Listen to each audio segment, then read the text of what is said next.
Hello students, welcome to my YouTube channel Anytime Accountancy. Please subscribe my channel and press the bell icon for latest updates.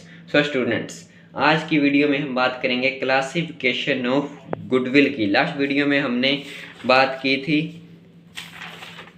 Goodwill का meaning, उसके features और factor affecting goodwill की। इसके अलावा हमने बात की थी change in profit sharing ratio among existing partners, जो चैप्टर सेकंड था, उसकी कुछ थ्योरी और रेशियोज की। तो आज हम बात कर रहे हैं classification of goodwill. Goodwill can be classified into two categories. Goodwill को दो कैटेगरीज में क्लासीफाई किया जाता है। फर्स्ट है परचेज्ड गुडविल और सेकंड है non purchase goodwill, means self generated और इनहेरेंट गुडविल। सो फर्स्ट हम बात करते हैं परचेज्ड गुडविल के। Purchased goodwill is that goodwill which is acquired by making a payment, means purchase goodwill वो होती है जिसके लिए कुछ पेमेंट की गई हो, कुछ पे किया गया, मीन्स कुछ मनी पे की गई हो। Example, when a business is purchased, the excess of purchase consideration over its net assets, means assets minus liabilities, is referred to as purchased goodwill. जब किसी बिजनेस को परचेज किया जाता है, अगर हम परचेज कंसिडरेशन मीन्स जो पेमेंट हम देते हैं वो नेट एसेट से भी ज़्यादा दें। अगर नेट एसेट्स 10 लाख की हैं और हम पेमेंट 12 लाख की दें तो वो 2 लाख रुपए का जो डिफरेंस है, मीन्स 2 लाख रुपीज़ का जो डिफरेंस है, उसे हम कहेंगे गुडविल। इसे हम एक एग्जांपल और लेते हैं इसका। A limited purchased business of B limited. A limited एक फर्म है, उसने बी लिमिटेड का बिजनेस परचेज किया, whose net assets are of ₹10 lakh. यहाँ पर बी लिमिटेड जिसकी नेट एसेट्स 10 लाख की थी और लाइबिलिटीज़ 1,80,000 की थी, उस लिमिटेड के बिजनेस को परचेज किया है ए लिमिटेड ने। But A limited paid 8,50,000 rupees. What is value of goodwill? Goodwill बतानी है हमने इसमें। सो स्टूडेंट्स, एसेट्स हमें दी गई हैं 10 lakh, liabilities 1,80,000। So assets minus liabilities, assets minus liabilities is equal to आ रहा है 8,20,000, मीन्स 8,20,000 रुपीज़ हमें देने चाहिए थे बी लिमिटेड को, यानी कि ए लिमिटेड को 8,20,000 देने थे बी लिमिटेड को, लेकिन उसने पे किए 8,50,000। सो 8,50,000 माइनस 8,20,000, तो जो डिफरेंस आया 30,000 का, ये डिफरेंस था गुडविल का। गुडविल के 30,000 एक्स्ट्रा ए लिमिटेड ने बी लिमिटेड को पे किए। सो स्टूडेंट्स, इसके फीचर्स की बात हम कर लेते हैं। Features of purchased goodwill, it arise only on purchase of business. यह गुडविल तभी अराइज होगी जब किसी बिजनेस को परचेज किया जाएगा। It is recorded in books of accounts because consideration is paid for it. Purchased goodwill जो है, इसे बुक्स ऑफ अकाउंट्स में शो किया जाता है क्योंकि इसके लिए कुछ कंसिडरेशन, कुछ मनी पे की गई है। It is shown in balance sheet, इसे बैलेंस शीट में भी शो किया जाता है।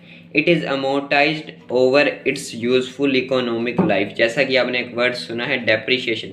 डेप्रिशिएशन लगता है टेंजिबल एसेट्स पर और अमोर्टाइजेशन लगता है इंटेंजिबल एसेट्स पर।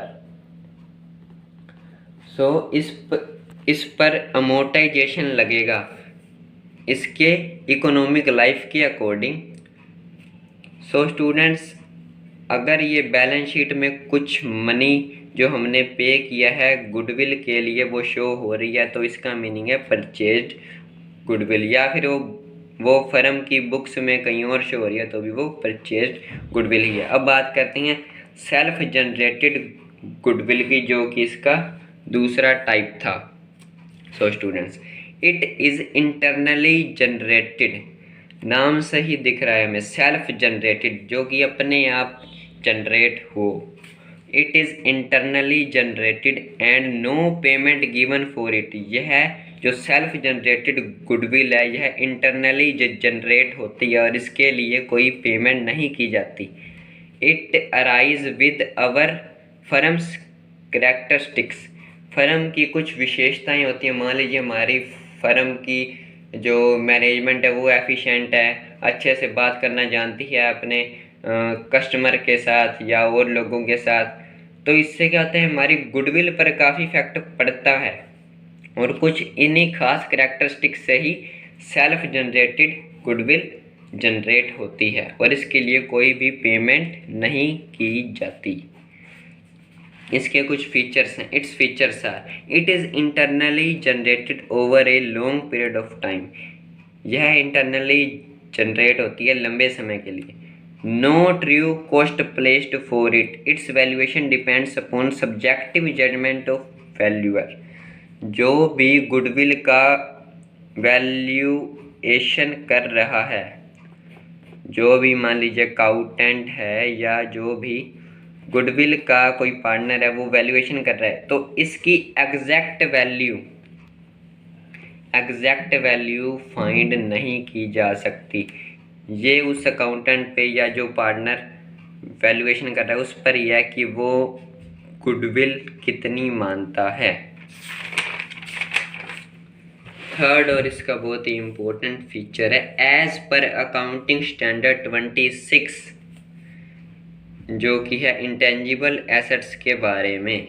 It is not recorded in books of accounts as no money has been paid for it.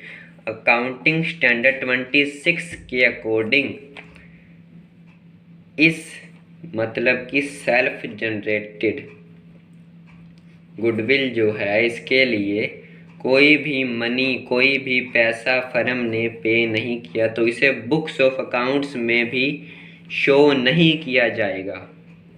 तो ये थी क्लासिफिकेशंस ऑफ गुडविल। फर्स्ट थी परचेज, सेकंड थी सेल्फ जनरेटेड गुडविल। अब हम बात करते हैं मेथड्स ऑफ कैलकुलेशन और वैल्यूएशन ऑफ गुडविल। गुडविल का वैल्यूएशन करने के कुछ मेथड्स हैं जिनकी अब हम बात करेंगे। फर्स्ट है average profit method, super profit method और कैपिटलाइजेशन मेथड। इनके भी कुछ, इसका भी एक टाइप और है और इसके दो टाइप्स हैं, उसकी भी हम बात करेंगे। सबसे पहले हम बात करते हैं एवरेज प्रॉफिट मेथड की। So first average profit method, this method is very simple and widely followed. ये मेथड बहुत ही ज़्यादा सिंपल है और आम तौर पर इस्तेमाल में लाया जाता है। In this goodwill is calculated on the basis of the number of past year profit. इसमें जो गुडविल का वैल्यूएशन किया जाता है, गुडविल को कैलकुलेट किया जाता है, वो नंबर ऑफ पास्ट ईयर, पिछले सालों के प्रॉफिट के बेस पर, पिछले सालों के प्रॉफिट के आधार पर, बेसिस पर तैयार किया जाता है। इसका फॉर्मूला देख लेते हैं। Valuation of goodwill as per this method, average profit into number of year purchase, इसका ये फॉर्मूला है। इससे पहले कुछ फैक्टर्स जिनका ध्यान रखना बहुत ज़रूरी है। Some factor should be taken into mind while calculating average profit. Average profit को कैलकुलेट करते समय कुछ मेथड्स, कुछ फैक्टर्स का ध्यान रखना बहुत ज़रूरी है। फर्स्ट है abnormal income should be deducted out of net profit of that year.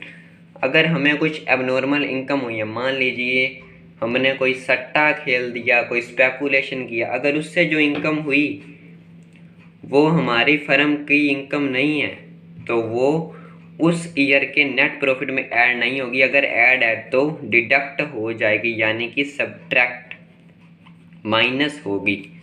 Second है abnormal loss should be added to the net profit of that year.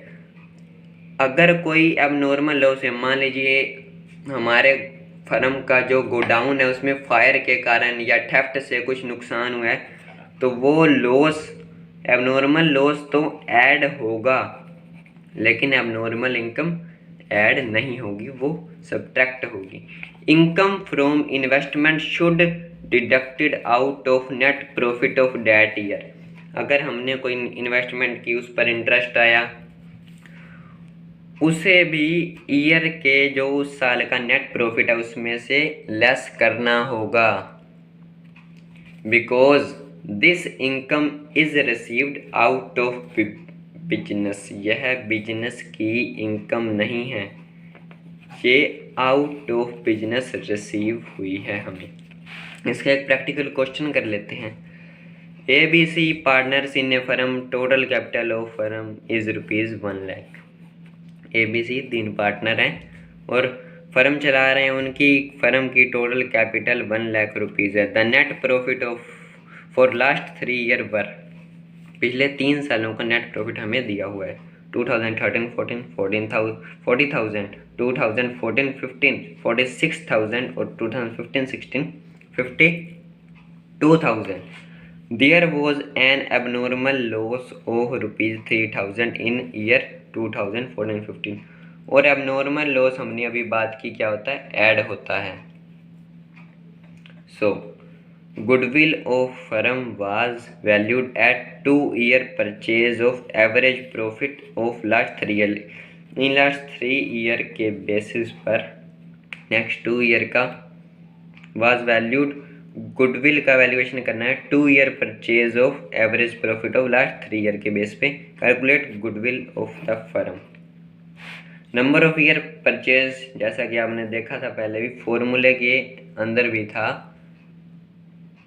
So solution इसका देख लेते हैं। Total profit of last 3 year 2013-14 का 40,000, लेकिन 2014-15 में कुछ abnormal loss था। सो 46 + 3 49,000 और 2015-16 का 52,000। इनका टोटल गया 1,41,000।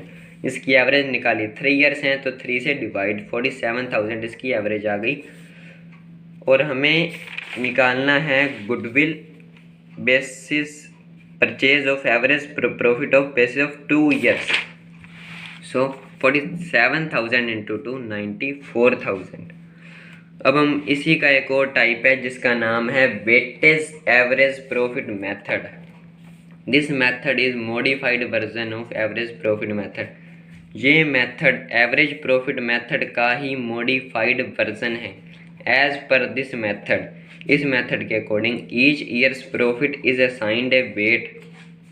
हर साल के प्रॉफिट को एक वेट दिया जाएगा, मतलब वेट असाइन किया जाएगा। The highest weight is attached to most recent year. जो ईयर सबसे रीसेंट है, सबसे नया है, उसे सबसे ज़्यादा वेट दिया जाएगा। इसका हम आगे प्रैक्टिकल क्वेश्चन भी करेंगे जिससे आपको समझ आ जाएगा। Thereafter each year's profit is multiplied by its assigned weight. उसके बाद जो भी वेट हम देंगे जिस भी ईयर को, उस ईयर का जो प्रॉफिट होएगा उसे मल्टीप्लाई कर दिया जाएगा, उनका प्रोडक्ट किया जाएगा वेट के साथ। प्रॉफिट का वेट के साथ प्रोडक्ट किया जाएगा। इसका फॉर्मूला देख लेते हैं। Weightage average profit is equal to total of product of profit. जो भी हम प्रोडक्ट करेंगे फिर उसका जो टोटल होगा उसका टोटल बाय में वेटेज जो हम देंगे उनका टोटल। तो total of product of profit को टोटल ऑफ वेट से डिवाइड कर दिया जाएगा। Goodwill weightage average profit into number of year of purchase. It is considered better than simple average profit. इसे सिंपल एवरेज प्रॉफिट से better माना जाता है। Method, this method is preferred when the profit over the past 4 or 5 years have been continuously rising or falling।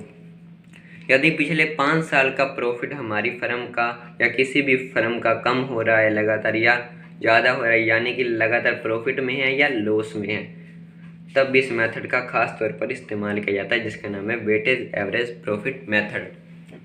सो इसका practical question कर लेते हैं। एक the profits of A firm for last 5 years पर, पिछले 5 साल का प्रॉफिट एक फर्म का हमें दिया हुआ है 2011, 12, 13, 14, 15 and these all 43,000, 50,000, 52,000, 65,000, 85,000. You are required to calculate the value of goodwill. Calculate value of goodwill on the basis of 2 years purchase of weighted average profit के आधार पर गुडविल का कैलकुलेशन करना है। सो ईयर आ गए और ये प्रॉफिट हमें दिया हुआ है। अभी हमने बात की थी जो मोस्ट रीसेंट ईयर होगा उसे हाईएस्ट वेट देना है, तो 2015 यहाँ पर सबसे रीसेंट ईयर है और 2011 सबसे पास्ट वाला ईयर है। तो 2011 को वेटेज दिया हमने 1, 12 को 2, 13 को 3, 14 को 4, 15 को 5। अब हमने कहा भी था कि प्रॉफिट को वेटेज से मल्टीप्लाई करना है, तो वही किया है 43 into 1, 5 into 2, 1 lakh, 52,000 into 3, then 65 into 4 and 85 into 5। तो सो वेटेज का को हमने ऐड किया, उसका टोटल आया 15 और प्रोडक्ट का टोटल गया वो आया 9,84,000। सो 9,84,000 जो कि फॉर्मूला भी था total of product of profit by total of weight. So 9,84,000 by 15 65,600 हमें निकालना है 2 ईयर्स परचेज का। So goodwill is equal to 65,600 into 2, 1,31,200 इसका आंसर आ गया। अब हम बात करते हैं सुपर प्रॉफिट मेथड, जो कि इसका दूसरा मेथड है गुडविल को कैलकुलेट करने का। In this method, goodwill is calculated on the surplus earned by a firm in comparison to average profit earned by other firm। मान लीजिए जिस इंडस्ट्री में हम हैं उस इंडस्ट्री में और भी फर्म है, लेकिन हमारा प्रॉफिट अगर उनके प्रॉफिट से ज़्यादा है, या फिर इसकी डेफिनेशन ये भी है excess of actual average profit over normal profit also called super profit. जो हमारी फर्म का प्रॉफिट जो इसी इंडस्ट्री में और फर्म है उनसे ज़्यादा है और जो उनका डिफरेंस आएगा उसे कहेंगे सुपर प्रॉफिट। नॉर्मल प्रॉफिट कैसे फाइंड होगा? Capital invested into normal rate of return by 100 से नॉर्मल प्रॉफिट फाइंड हो जाएगा। Super profit is equal to actual और एवरेज प्रॉफिट, यानी कि जो हमारी फर्म का उसमें से माइनस सब्ट्रैक्ट करेंगे नॉर्मल प्रॉफिट। सो गुडविल का formula super profit into number of year purchase. इसका प्रैक्टिकल क्वेश्चन कर लेते हैं।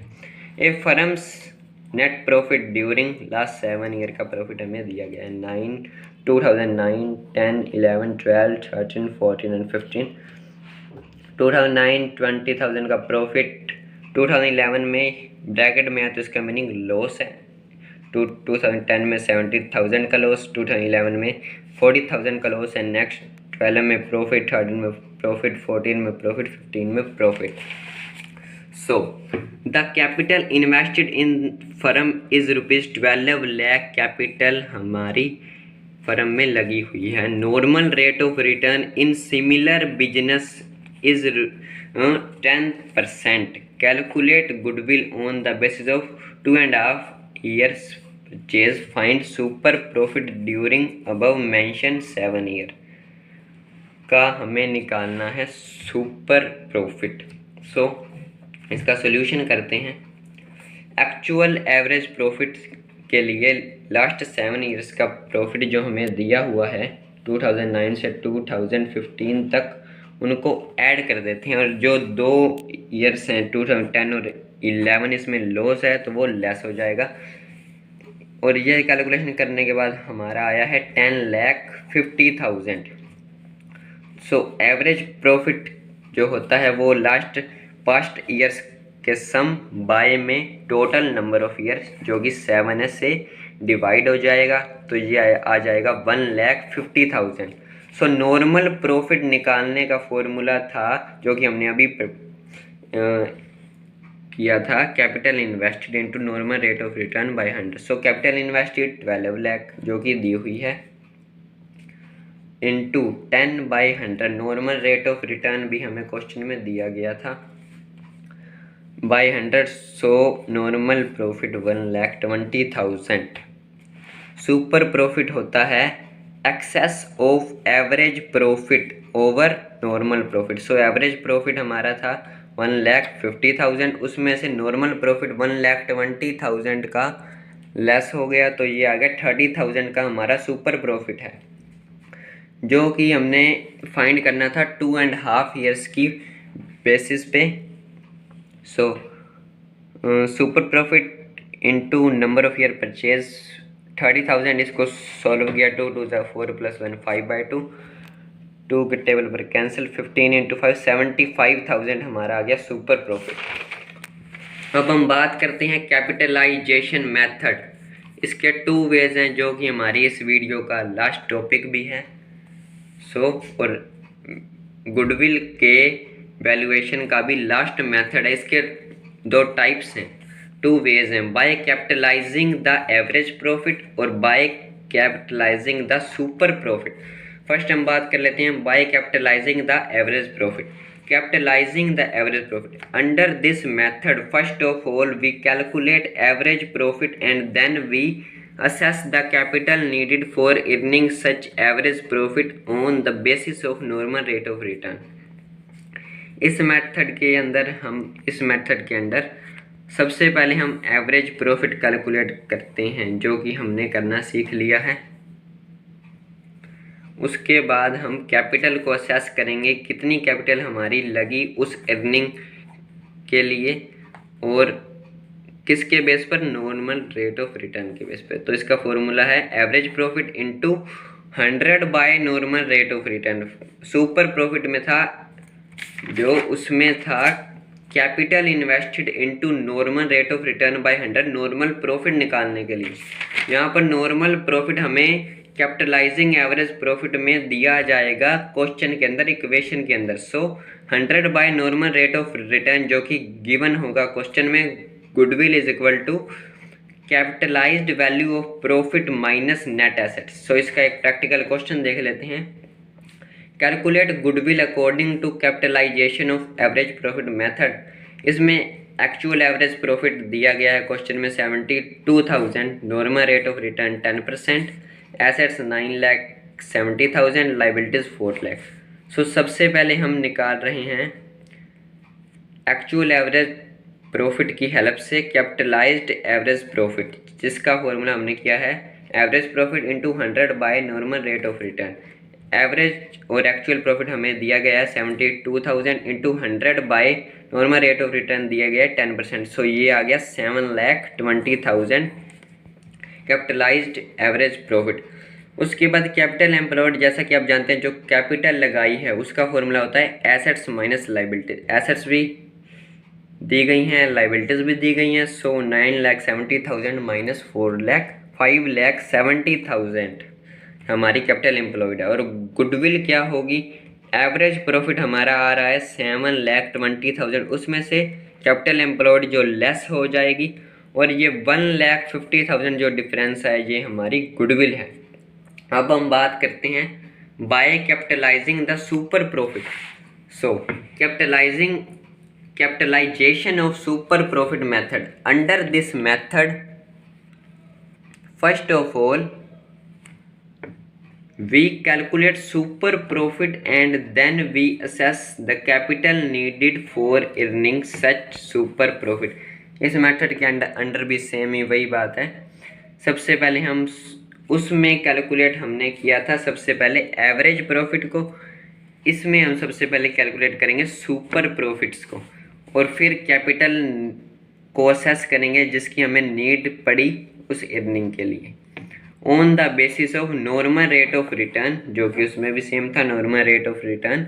सच capital is actually the amount of goodwill, यही कैपिटल एक्चुअली गुडविल की अमाउंट होगी। So goodwill is equal to super profit into 100 by normal rate of return. Super profit method एक method था valuation का, और उसी का कुछ इस्तेमाल इसमें भी होगा, जो कि कैपिटलाइजेशन मेथड का सेकंड पॉइंट भी है। और पॉइंट में ही आ रहा है सुपर प्रॉफिट, और सुपर प्रॉफिट का फॉर्मूला था average profit minus normal profit. इसका भी practical question same used in above method. इस मेथड में जो हमने यूज़ की है इक्वेशन, वही इस मेथड में भी यूज़ करेंगे, लेकिन इसमें हमने जो फाइंड की थी goodwill according to capitalisation of average profit method, और इसमें हम फाइंड करेंगे calculate goodwill according to capitalisation method of super profit. So capital employed assets minus liabilities जो कि दी गई थी 9,70,000 और 4 लाख उसे लेस किया 5,70,000। नॉर्मल रेट ऑफ रिटर्न का फॉर्मूला हमने सुपर प्रॉफिट में जो यूज़ किया था वही यहाँ पे यूज़ होगा। Normal profit is equal to capital invested into rate of return by 100। So 5,70,000 into 10/100 57,000 हमारा आ गया नॉर्मल प्रॉफिट। सुपर प्रॉफिट की बात करें तो एवरेज माइनस नॉर्मल 72,000 जो कि एवरेज प्रॉफिट हमें क्वेश्चन में गिवन है, उसमें से लेस हो जाएगा नॉर्मल प्रॉफिट, तो ये आ जाएगा 15,000। So goodwill is equal to super profit हमारे पास आ गया 15,000 into 100 by normal rate of return जो कि 10%, तो ये आ गया 1,50,000 हमारा goodwill according to capitalisation of super profit method, जो कि कैपिटलाइजेशन मेथड का एक पार्ट था। और कैपिटलाइजेशन मेथड गुडविल के वैल्यूएशन का एक मेथड था। तो स्टूडेंट्स, आज हमने बात की क्लासिफिकेशन ऑफ गुडविल की, उसके बाद हमने बात की मेथड्स ऑफ कैलकुलेशन और valuation of goodwill, average profit method, super profit method और capitalization method. Average profit method से मिलता जुलता ही है एक वेटेज एवरेज प्रॉफिट मेथड, और उसके बाद इसका सेकंड जो था सुपर प्रॉफिट मेथड था वो, और थर्ड था कैपिटलाइजेशन मेथड जिसके 2 वेज थे, by capitalising average profit, by capitalising super profit. So students, next video में हम बात करेंगे IFR यानी कि इन्वेस्टमेंट फ्लक्चुएशन रिजर्व की, और WCR यानी कि वर्कमैन कंपनसेशन रिजर्व की। इसके अलावा हम गुडविल की कुछ और बात करेंगे। So thank you.